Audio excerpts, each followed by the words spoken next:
On Monday, the United Nations Security Council voted to accept the agreement that was negotiated over Iran's nuclear program.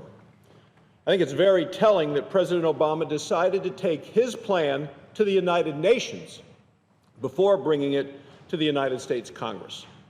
And I think the President is hoping to force Congress, to bully Congress, to go along with his plan without actually giving it serious debate. Well, we are going to have a serious debate. I believe President Obama and his negotiators failed to get the strong deal that they promised, and it remains to be seen whether this deal is good enough. United Nations Ambassador Samantha Power called me after the deal had been agreed to by the President and by Iran, and she told me that the greatest weakness of the deal was its complexity. So I have to say, why is the President in such a rush?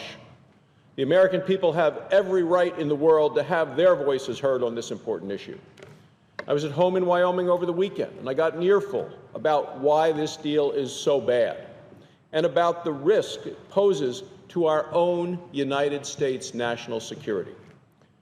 Congress also has the right and the responsibility to provide oversight on this plan, and there has been bipartisan skepticism and concern on this floor about this specific deal. So we need to take a very close look at the agreement over the next 2 months. We're going to listen to our constituents, and we'll have hearings to make sure that all of the facts are clear, starting tomorrow in the Foreign Relations Committee. While the Senate does its part in evaluating the deal, I think we have to keep in mind two key questions. First, do we believe that this is a good deal that will protect the American people, protect our allies far into the future and not just for a few years? And second, what evidence is there that the Iranian regime plans to change its illegitimate and dangerous behavior in any way? This agreement accepts Iran as a nuclear threshold state on the premise that we can build a better relationship with the country's leaders. Mr. President, how realistic is that? Iran is still holding Americans hostage. Iran continues to support Bashar Assad in Syria. Iran continues to support Palestinian terrorist groups. Even President Obama admits that this behavior is likely to continue under the deal that he negotiated. Can we afford to allow this Iranian regime to have the nuclear program that it will get at the end of this deal?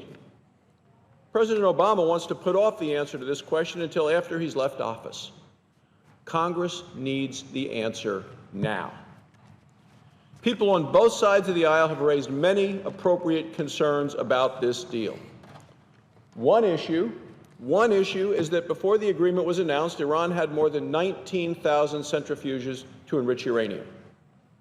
After the deal is fully implemented, Iran will still have more than 19,000 centrifuges.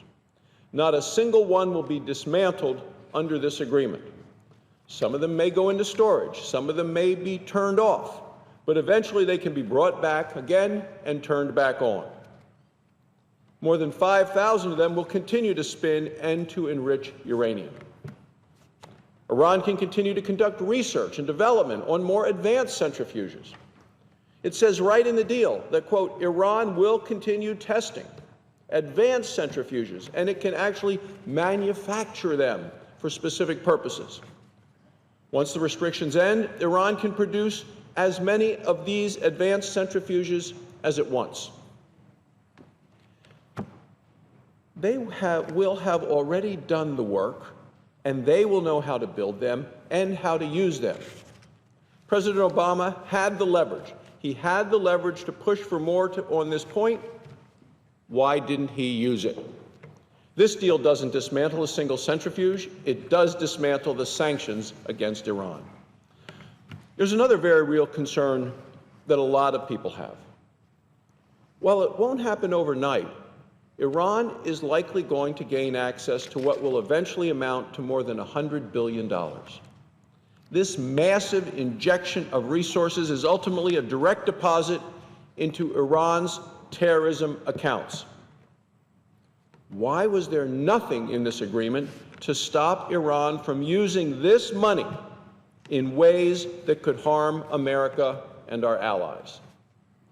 And there is the extremely important issue of whether this agreement allows us to inspect Iran's nuclear facilities anywhere and any time.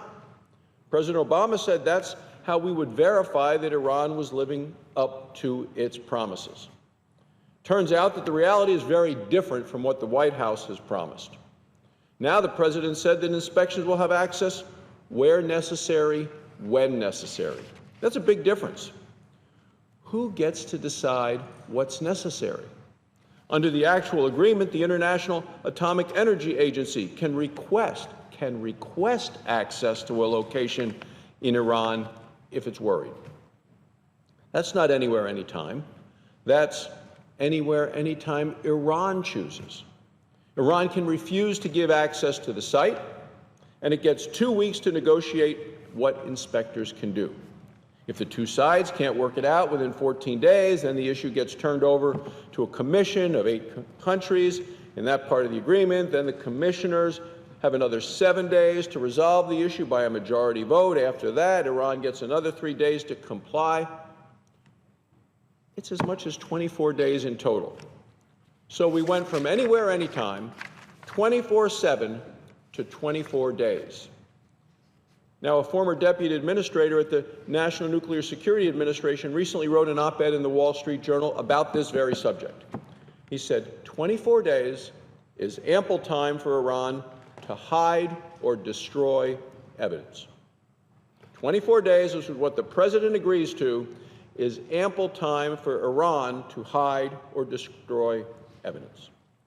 President Obama says we'll be able to tell if Iran was violating the agreement. That's an important difference of opinion, and Congress is going to have to resolve that over the next 2 months. It's very clear that President Obama and Secretary of State Kerry were desperate to get a deal with Iran, even if it was a very bad deal. Both the President and the Secretary of State are lame ducks, and they are looking to build their legacy. Iran knew that, and Iran took advantage of that fact. At the last minute, to make sure they could actually get a deal signed, at the last minute, the President and the Secretary of State agreed to let Russia sell Iran ballistic missile technology. This technology could be used to attack our allies and even to threaten the United States. Why was this even a part of this agreement over Iran's nuclear program? The week before the deal was announced, the chairman of the Joint Chiefs of Staff told the Senate Armed Services Committee, quote, under no circumstances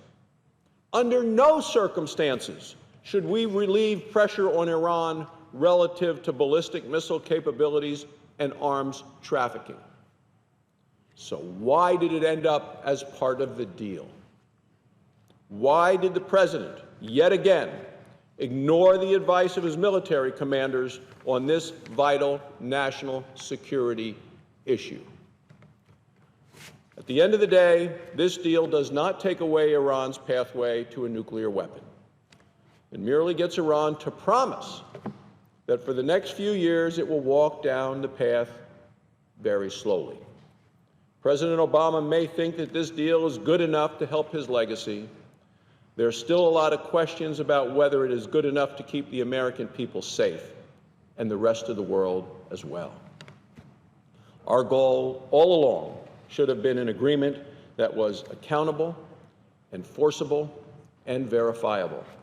At this point, I have serious doubts about whether this deal is good enough. Thank you, Mr. President. I yield the floor.